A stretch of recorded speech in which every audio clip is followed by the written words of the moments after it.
Get over here! Hey, howdy, hey, everybody! Welcome to Floor 4 of the Lagdou Ruins here on Let's Play Fire Emblem Sacred Stone's Creature Campaign. I don't know why I felt like doing that, I just felt like doing that. That sounded kind of cool. It sounded kind of cool. Dude, we've been doing this for a while now. It's about time we've had, like, some sort of, like, I don't know, I guess you could call it a sorta semi-normal, introduction. Yeah. So, yeah, I say we pretty much just tackle this little by little because that's definitely what this floor is intending. Quick question, do you have any idea what's in these chests? There are 2 of them here, and we only have 1 chest key. Okay, do any of the enemies have keys? I checked before the episode started, and as far as I can tell, no. Okay, I bet I could figure out what they have. I just need to close some of the tabs on my phone. I have a whole bunch of D&D stuff open. Oh, yeah. You were building characters earlier, right? Yeah, I'm gonna run a one-shot for some friends this weekend. Nice. Floor 4. I mean, I think I don't have anything. Oh, here we go. Okay. The chest in the upper right holds one of the killer weapons series. Oh, okay. Determined at random. Oh, And, really? Yeah, because Lagdou Ruins and Tower of Volney are made to be done multiple times. There's some RNG. Okay, did not know that. And the one at the lower left holds one of the class buster weapons, so like a sword reaver, Got you. axe Okay. reaver kind of thing. Okay. In that regard, then, I say we go for the killer weapon. Yeah. Killer weapon tends to be a little bit more reliable in terms of, like, what we're looking for. And most of the enemies we fight here, well, bad example on this floor because it's all Tarvoses and Skelly boys, but a lot of monsters don't even have weapons. True. Well, oh, I see what you're getting at. But, Yeah, that's but the right. skeletons and the Tarvoses do. And so do gargoyles, so. No, a remarkable amount of monsters in this game actually do use weapons. Now that I think about it, yeah. I was just looking through, at some point I bought the D&D monster cards, so like... Oh, I love those. Yeah, which are really handy aids when you're doing in-person D&D campaigns. I remember getting Joe a set of those for, like, Christmas. Yeah, I know they have them for 5th edition. Wonder if they have them for Pathfinder, too. I wouldn't be surprised. Pathfinder is pretty popular. Yeah. But, yeah, recently 5th edition has, like, really taken off in terms of, like, popularity and just, like, in a general sense. Yeah, this is probably the most mainstream D&D has ever been. Oh, yeah. The internet's done wonders for it. There's countless, like, famous campaigns from different, like, that you can watch online. There's, like, Critical Role, Yeah, and like... Adventures Nigh. And, like, a lot of, I think it might have been, like, a gradual growth as well, because, like, you know, you look back at, 28% hit chance, come on. But yeah, you look back at some of the other stuff that, like, was out throughout the years, like Lord of the Rings, obviously, like, was very, very Dungeons & Dragons inspired. Other way around, Dungeons & Dragons was inspired by Lord of the Rings.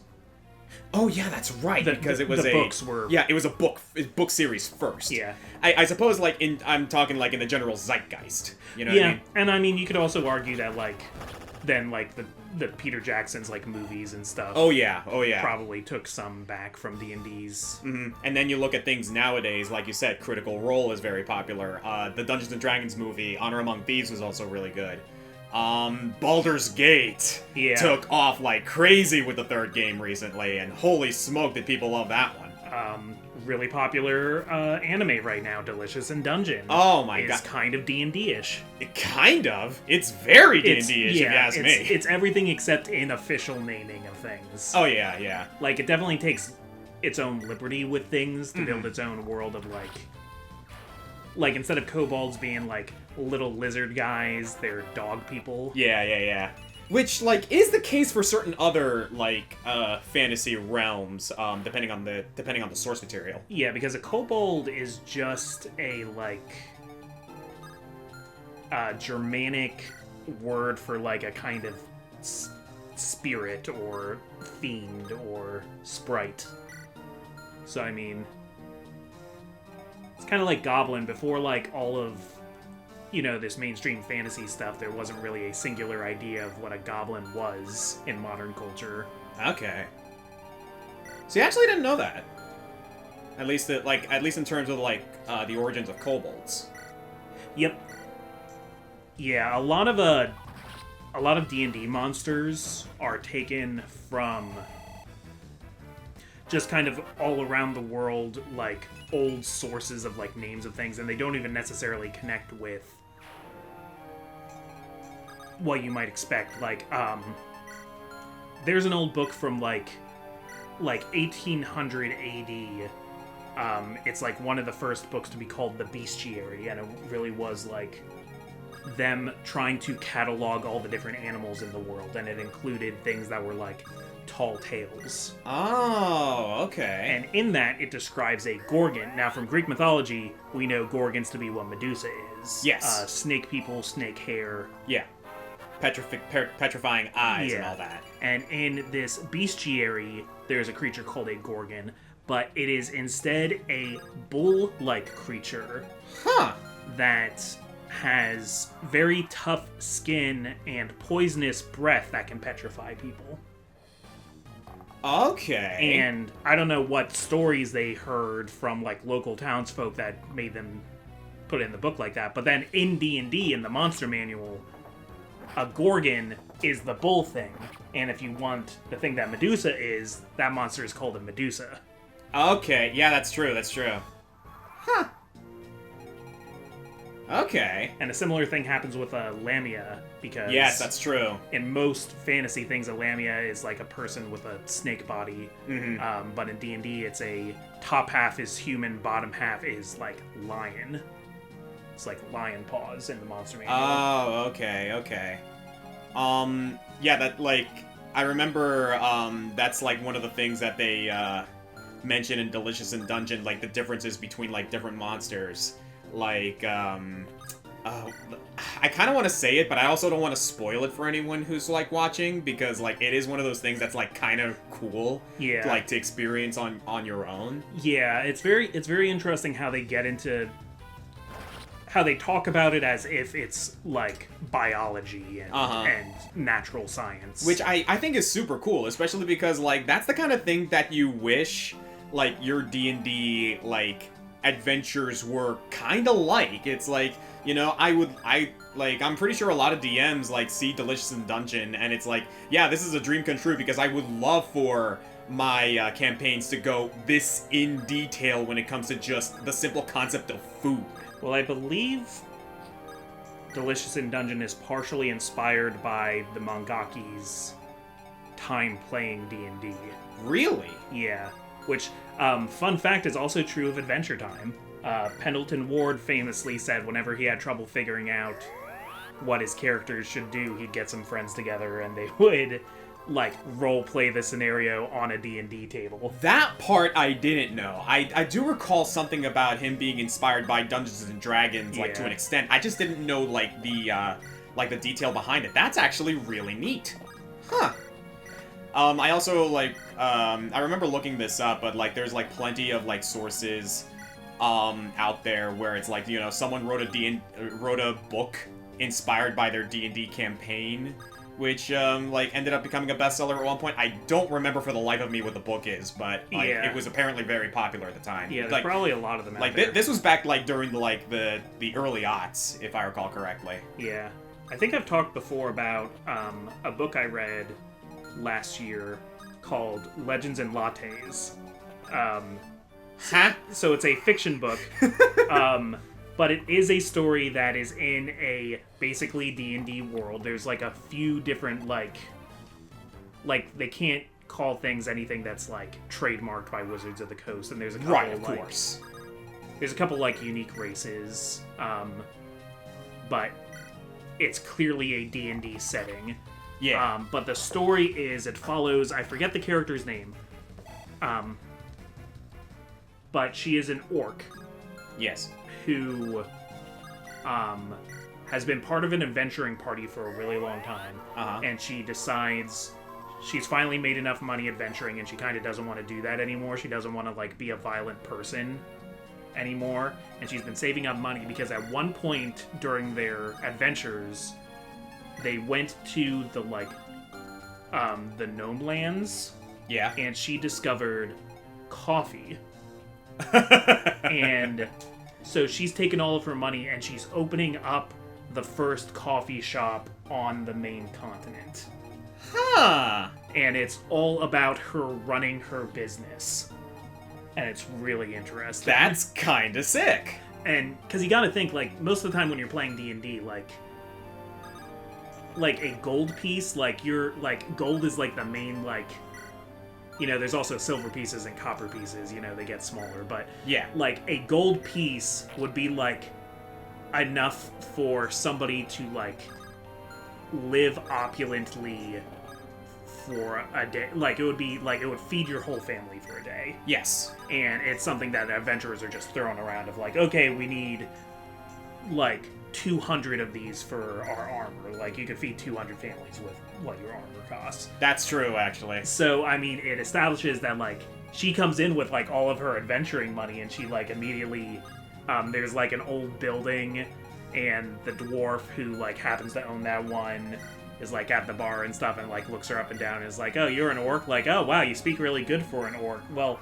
listen, I don't want to disappoint you, but... And she just, like, plops down, like, a fraction of the gold that she's made playing D&D. And he's just like, oh, yeah, sign right here. Yeah, that sums it up pretty well. Which, as the story goes on, eventually that money she had for her upstart is gone. And it's more about her being able to make it back up, but... There are thieves here? Wow, yeah. One of the treasure hunters who have laid claim to this region. What? Well, that's fun. Okay. Wasn't expecting that one. Yeah, we'll see if we even can get to that chest in time. I think we can.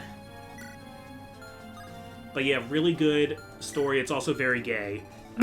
Because it's also a love story between her and one of the first people she hires to... Well, actually, the first person she hires to, like, run the shop with her. Yeah. Is a tiefling girl. Now, they don't call her a tiefling because they don't want to be too close to Wizards of the Coast. So they call her a succubus.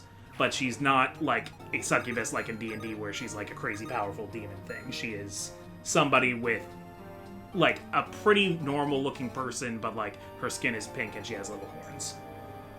Aw, that's kind of cute. Yeah. She is essentially a tiefling.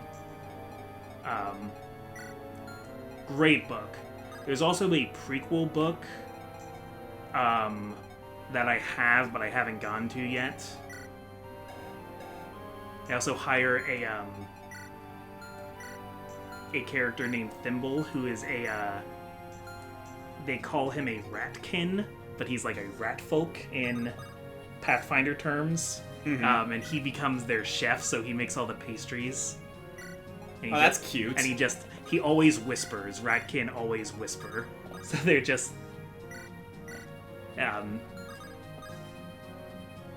he, like, asks to work for them because he tries a latte there one time and is, like, in love with it. And one day he, like, comes in with, like, a list of all these things he'd like for them to buy. And they're like, what? Like, what is this thing you're asking for? And he just whispers, chocolate. Chocolates. Trust me, it's delicious.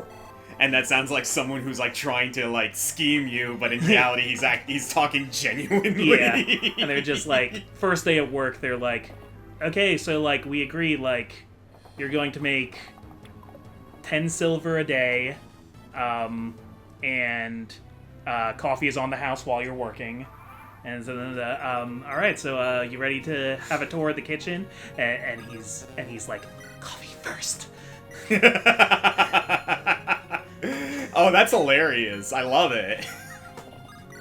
And like everybody in this town, like nobody's heard of coffee except for occasionally a gnome comes by and is like, oh, I've never seen this outside of the homeland before.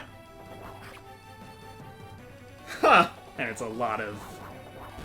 See, now you're making me want to like check this out. Because it's like, this sounds like a lot of fun. Yeah, it's a pretty easy read too. Okay, you have stone, so I'm just gonna bait you. And I'm probably gonna let that thief take whatever's in that chest, and we can like maybe defeat him afterwards and get it? Yeah. That's usually how it works, right?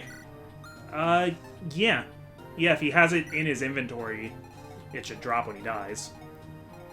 Okay. Unless he has two things in his inventory that can drop. Which, as of right now, he does not. Yeah. Oh, Boulder. Yep, he's kind of just here. I'm well aware that I've been absent for quite the while during this campaign, but I am here to do what I can. I'm just happy to be here. I'm pretty sure he is, honestly. Alright, so yeah, this Gorgon's gonna go after loot to stone her, which, like, is fine. Yeah. Like, that I can deal with. Especially because there's no one else that's really going to do her much damage except maybe that thief, but that thief is gonna just go make a beeline for the chest. Yeah. And then, with everybody else, we'll be able to rush past, kill the Gorgon, kill the thief.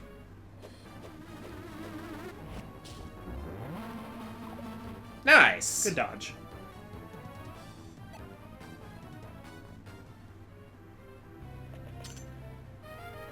Killer Lance. Another thing I always liked about the, I think of Path of Radiance a lot, how it had, like, base conversations also, and just, like, the way the backgrounds and the bases looked all the time, and, like, what the conversations were.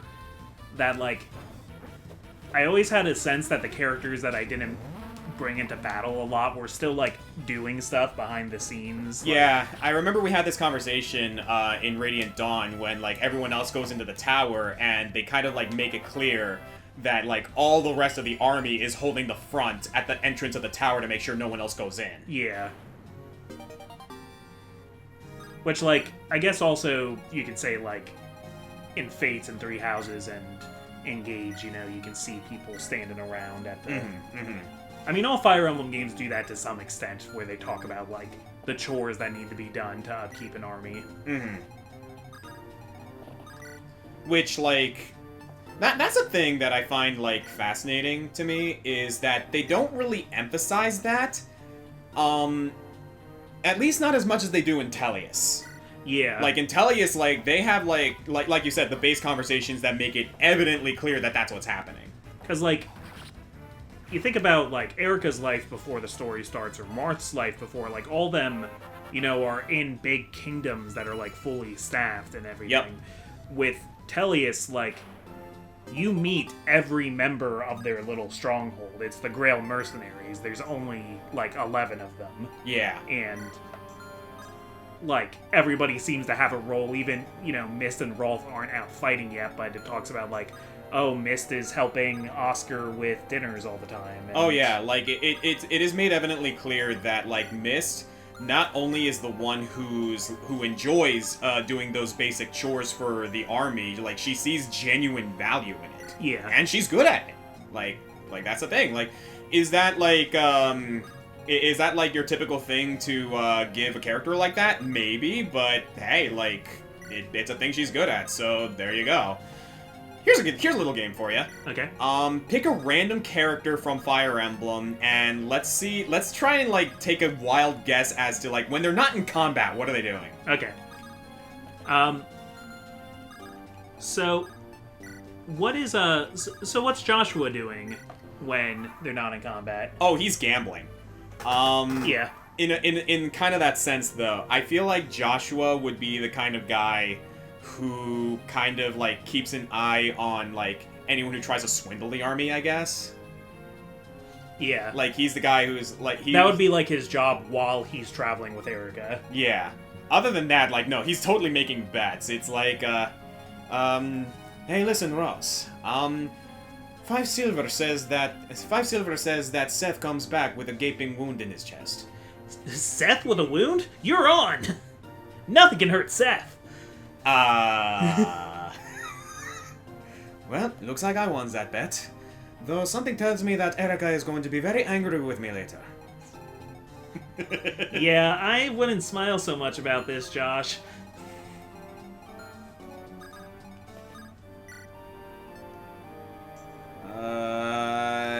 Yeah, let's go with Killing Edge. I can see, like, because sometimes we have, like, some of the, like, Frelian, like, couriers with us, or, like, a few extra people from Inez's group or something like that, and I bet every, like, new person who's just there temporarily, Joshua is like, oh, do you care for a game of cards? Yeah, probably. Well, he wouldn't do cards, he would do coin flips. Yeah. Yeah, he doesn't feel like a cards guy. This isn't Twisted Fate, you're right. Mm-hmm. Yeah, more often than not, like, you want to know what? He's the guy who would most likely be the one to take bets at the Coliseum to try and,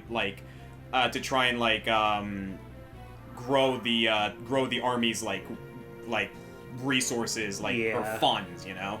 He would be the one who, like, okay, go to the arena, and he would bet on himself. Yeah. And at the very least, he can rely on himself to be able to handle some, like, you know, some, like, arena schmooks. I'm imagining he doesn't, like... He, like, goes up to, like, the betting counter and is like, I'm going to put 500 gold down on Joshua. And they're like, who's Joshua? And he's like, oh, I've never met him, but I hear he is very handsome.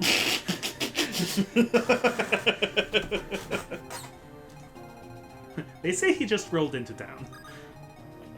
Yes, quite.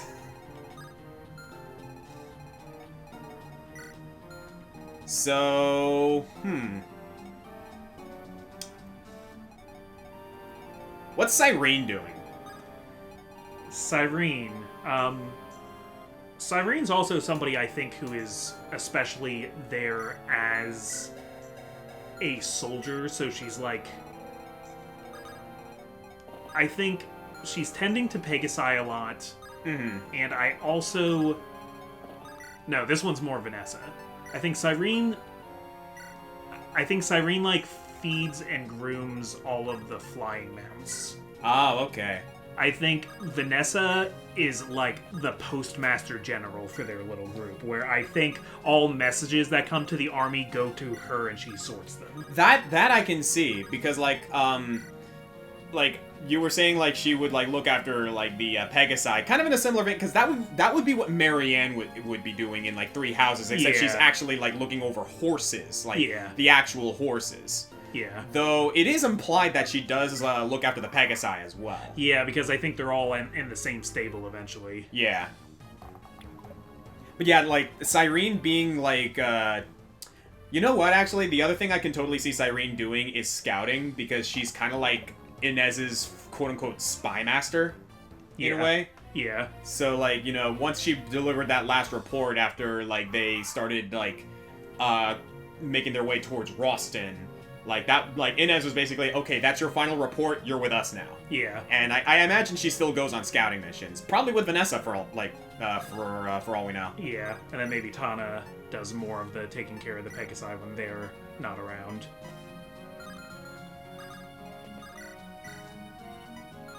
Okay, I want something reliable to get rid of these guys. Oh, who am I kidding? You're the reliable one.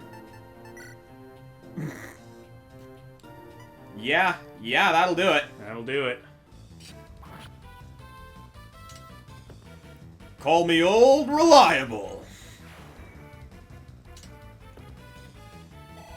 Damn, Garrick. What's Garrick doing around camp? Oh, Garrick's training. Yeah. Like, not just training himself, but he's training, like, the other soldiers. I imagine he's the guy who's training Franz, he's training Amelia, he's training Ross. Yeah. Like, he's the guy who's, like, All right, you guys who you're all you've all been trained by those prissy little frill coats in the kingdom. Let me show you how a mercenary fights. Yeah.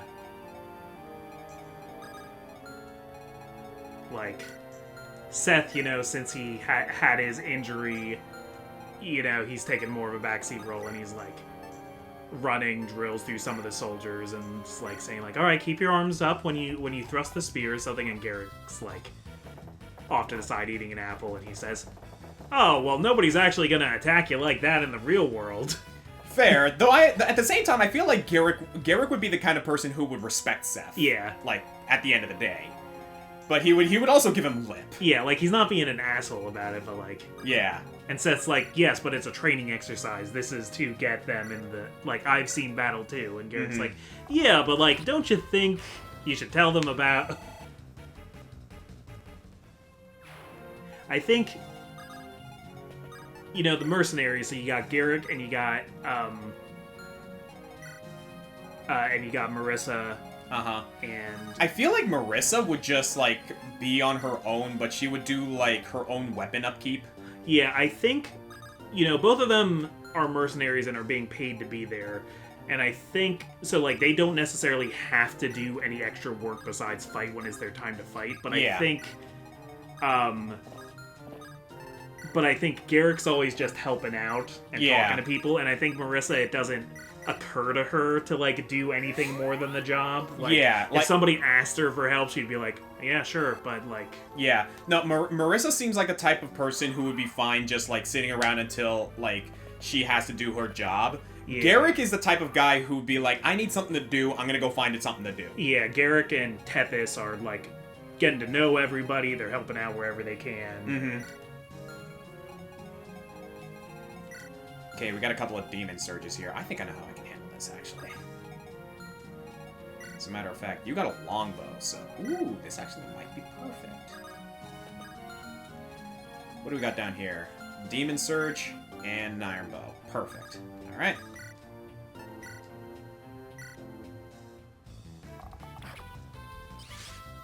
Ooh. I mean, that's fun. That's actually nice because of the 74, so I'll take that. And Franz, you're gonna hopefully finish off. Heck yes. Good job. The Demon Surge will do him some damage, but I trust him to take an Iron Bow at the very least. And there's they haven't been breaking down these walls, so I'm going to trust that they're not going to do that. Even so, I don't think they'd have enough power to take down a 50 health wall. Not on one turn. Yeah. As for you, we need to bait you with someone, and I think that job is going to be Loot. I mean, Loot's pretty good at surviving their stuff. Yeah, Loot's... We could also have Vanessa do it. Vanessa... Wow, your speed and skill, girl! Damn! Yeah, she's max. Loot's resistance is 19, so I trust that she'll be able to, handle it while also, retaliating. Yeah. Let's put her with an Elfire, as a matter of fact. And then we go from there. Yeah, just bring everybody else. Oh, I just realized yeah, that's right, this guy has a longbow, so, he'll be able to, attack Franz out of range, but... They're both at full health. Yeah, it's fine. We'll get everyone else ready in the meantime.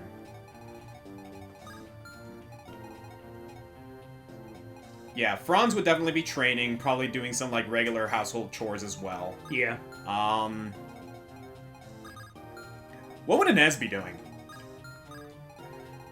I think Inez is very, very busy delegating other people. Yeah. And anytime he... I don't think he sleeps very much. I think he's always finding something to micromanage, and when he absolutely can't find something to do, he's outside by the same tree, just firing arrow by arrow into it. That actually is something. That is actually a good point for Inez, because he seems like the type of guy who would basically just upkeep with everything. He would keep up with reports, he would keep up with scouting, he would keep up with keep up with like enemy like intel. I think he's one of the main tacticians of the group too. Yeah, I can totally see. So It. Like him, Erica, Ephraim, as well as a few of the other royals, probably La Rochelle, I imagine as well. Like would constantly be at the war council. Yeah.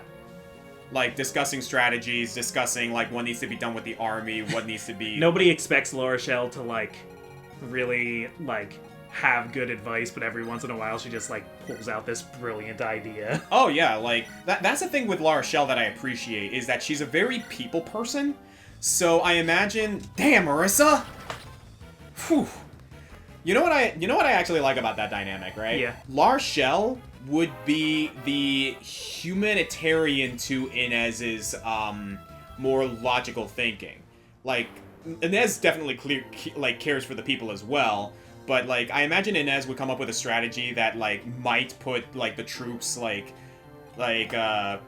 may overwork them because he really wants to press an advantage. But, La Rochelle would be like, hey, let's keep in mind, these guys still need to rest. These guys still need a break.